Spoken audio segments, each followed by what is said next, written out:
हम अपने वीडियोस के माध्यम से आपको हर बार ये बताने की कोशिश करते हैं और सैनिकों की आवाज़ उठाने की कोशिश करते हैं। उनके जो हक मारे जा रहे हैं, चाहे वो ओआरओपी के लिए हो, चाहे वो पेंडिंग पुरानी भर्तियों के लिए हो, उनके लिए लगातार आवाज़ उठाते हैं, आपकी आवाज़ बन के देश तक पहुँचाने की कोशिश करते हैं। लेकिन आज मैं आपको इस वीडियो में एक सैनिक का दर्द उसके ही जुबानी सुनाऊंगी।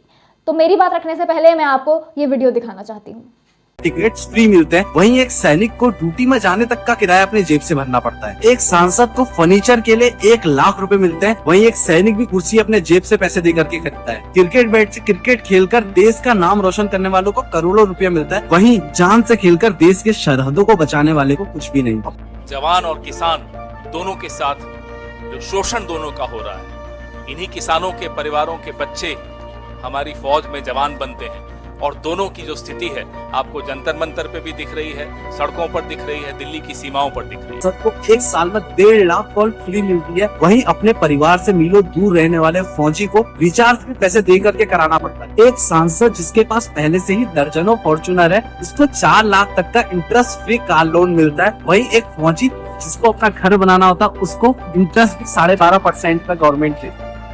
तो जैसे कि आपने ये वीडियो देखी जो आपको अभी आपके स्क्रीन पे दिख रही थी, जिसके अंदर एक सैनिक अपना दर्द बता रहा था। ऑर्डर पे रहते हैं देश की हिफाजत करने के लिए, लेकिन फिर भी हमारी कोई कद्र नहीं करता है। अगर इसी तरह से चलता रहा तो आने वाली पीढ़ी और आने वाले युवा, जो देश के लिए एक जुनून होता है, देश के लिए मर मिट जाने का एक जुनून होता है, वो काफी हद तक कम होता जाएगा अगर यही हाल रहा तो।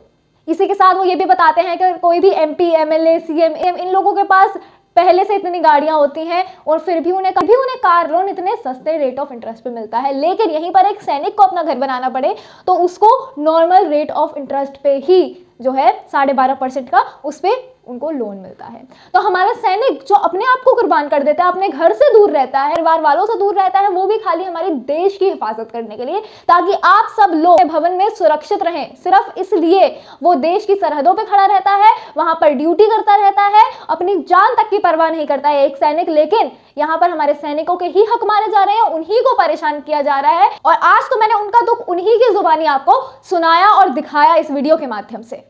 तो अब हमारी सरकार क्या चाहती है, वो क्या करके मानेगी? हमारी एक्स सर्विसमैन का हक नहीं दे रही है। ओआरओपी के लिए वो 1 साल से ज्यादा हो गया उन्हें लड़ते हुए। 3 रिटायर्ड जजों की कमेटी नहीं बिठा पा रही है हमारी सरकार। ऊपर से अग्निवीर ले आई है जिसके अंदर उन्हें सैन्य सेवाएं भी नहीं मिल रही और 4 साल की ड्यूटी के बाद उन्हें हटा दिया जाता है। खाली 25% लोगों को परमानेंट किया जाता है, जो कि बहुत गलत है। क्योंकि एक युवा जब आर्मी के अंदर आता है, उसके अंदर एक जज्बा होता है कि अब मैं भारत माता की रक्षा करूंगा। भारत माता की रक्षा करने के लिए वो आर्मी में आता है और वो एक बार को नहीं सोचता कि मेरी जान को खतरा हो सकता है या मैं मर भी सकता हूं। वो देश के लिए शहीद होने के लिए हमेशा तैयार रहता है। अब चाहे वो एक परमानेंट सैनिक हो, चाहे वो अग्निवीर का सैनिक हो, लेकिन उनकी शहादत के लिए जो हमारा सम्मान है वो एक होना चाहिए। उनके परिवार वालों के लिए जो फैसिलिटीज हैं वो एक होनी चाहिए। उनको भी पेंशन मिलनी चाहिए, चाहे वो अग्निवीर के पेरेंट्स हो, चाहे वो परमानेंट सैनिक के फैमिली मेंबर्स हो। लेकिन यहाँ पर उनके साथ इतना ज्यादा डिस्क्रिमिनेशन किया जा रहा है। और अग्निवीर स्कीम के खिलाफ इतने लोग क्यों हैं, उसके पीछे भी वैलिड रीजन है। क्योंकि कुछ महीनों की ट्रेनिंग के बाद आप किसी युवा को इतना ट्रेन नहीं कर सकते हो कि वो सरहदों पर जा सके या फिर वो आतंकवादी वाले इलाके में जा सके, रेड जोन वाले इलाके में जा सके। लेकिन कुछ महीनों की ट्रेनिंग के बाद उन्हें वहां पोस्ट कर दिया जाता है।